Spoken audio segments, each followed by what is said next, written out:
Hey, what's up guys? It's Bronson here, but you can call me Kerbro, and today on Kerbro877 Gaming, I decided to do a different kind of video. This is going to be a deck profile. So I've wanted to do a Yu-Gi-Oh video for a while now, but I never really got to it, didn't figure it out. So it's a bit of a weird setup, but I think it should work for now. So the deck that I'm going to be doing is my Lightsworn Chaos deck. This is the deck that I bring to tournaments almost every Sunday. And it's been working pretty consistently, doing pretty well so far. So yeah, hope you guys enjoy it. So first, we've got the staple 3 JDs. Every Lightsworn deck has to have 3 JDs. That's just how it goes. Then another staple, 3 Raidens. Next, 3 Illumina. And that's just about all the guaranteed stuff until we get to the spells. Next we have 2 Lila, 2 Wolf, 1 Fearless. I do 1 Fearless just because the Wolves can be milled by other effects, but Fearless can only be milled by a monster effect.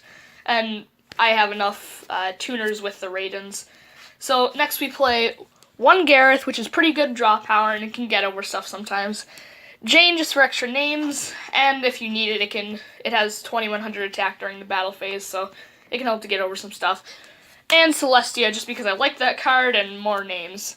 So that's about it for the Lightsworn section. So for the Chaos section, we have 1 BLS, 2 Chaos Sorcerers, which those are just the pretty much staple Chaos cards. And next we have 1 Light Pulsar and 1 Dark Flare. You could run 2, but I haven't really found anything that I could take out to put in extra for each. Next we have 2 Eclipse Wyvern. Eclipse Wyvern is a definite you have to have in your deck. It's basically the quickest way to get to JD with your Chaos cards. The only thing with Eclipse Wyvern, a lot of people play 3 of it. I only play 2. Just because a lot of times you'll run into a JD by yourself, and you won't need the effect of Eclipse Wyvern. And then if you get it in your hand, it's kind of a brick. So next, 2 Collapse Serpent, and that works with 1 Wyvern Buster. So the reason that we play 2 Collapse Serpent and 1 Wyvern Buster is because we need more darks, obviously, and having another Wyvern Buster isn't too useful because it just gets rid of your dark types in the graveyard. Next, on to the kind of miscellaneous part, and then after that we'll get to the spells. So we have 2 Honest, which obviously you need that. If you could play more Honest, you'd play more Honest. Next we have 2 Curry Bandit, because you don't really need 3, but Curry Bandit's still a pretty useful card, and it gets darks in the graveyard. Next we have Tragodia. And Tragodia is a pretty good card, because it's a hand trap, and it can help save you in games if you need it, plus it's an extra dark. And a lot of people forget about its secondary effect, but it's still pretty useful. Next we have Mathematician, which is at 1, but it's still a useful card as it can send any of your level 4 or lower monsters to the graveyard, which you can either summon a wolf to get over something, or Fearless and Synchro, and we'll get into the extra deck later to see what you can use for that. So next, this is some other staple cards. Staple spells, we have 3 Solar Recharge. It's your draw power in the deck, and it's a pretty broken card. Next we have 2 Charge. Still mad about the fact that this is only at 2, but we'll work with what we got. So 2 Charge, and after that, 2 Reincarnation. So the thing with the Reincarnation, I used to play 1, which sometimes it can be a cloggy card, but it can also help you and save a game sometime if you need it. So next we have 1 Twin Twisters and 1 MST. I would be playing 2 Twin Twisters, I just don't have one. And then a Dark Hole, which could be replaced with Regeki if you ever get a hold of that. So that wraps up that portion of the deck. And now we can get on to the extra deck. So, there are a few staple cards in the extra deck.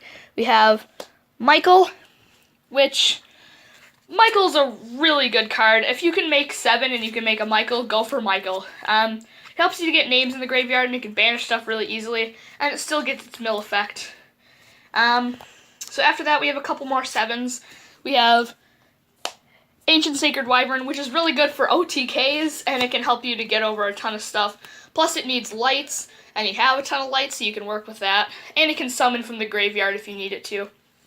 Then Ancient Fairy Dragon, just for summoning level 4s, and it's another 7 to use. Black Rose, because Black Rose is useful in anything. And then onto the level 8 Synchros, we have Stardust Dragon. That's all around a pretty good card. Hot Red Dragon Archfiend, and Scrap Dragon.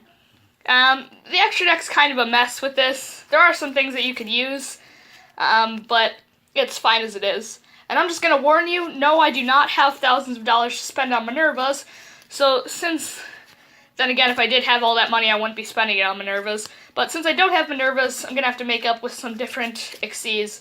So we have 2 Starleech Paladynamo. I didn't really know about this card when I first started, but it's definitely very useful. Okay, so next, since we don't have Minervas, we're going to have to fill it in with something else. So we have 1 Honor Arc, overall a pretty good card, 1 Castel, and a Gagaga Samurai, which I'm kind of embarrassed about, but I don't really have any other rank 4s that are that great. It was either this or Black Ship of Corn, so I guess it's whatever. Then for the 3s, I only have 2 rank 3 Xyzs, just because normally your only 3s are going to be Lumina, and you're going to want to use those to synchro, but just in case you can pull that off, it can work well. So we have 1 Dante, which, despite the fact you don't get its Burning Abyss effect, you still get to mill 3 and then have a 2500 beater, which is pretty nice. And then next, finally, we have Zen Mains, which is just an overall good card. It can stall your turn if you need it. I would show you a side deck, but that's not really important, because I'm not good at side decking, but whatever. So that's about it. I hope you guys enjoyed this deck profile. Hope it can help you if you want to play Lightsworn. Now, it's been working pretty consistently for me. But yeah, anyways, thank you guys for watching.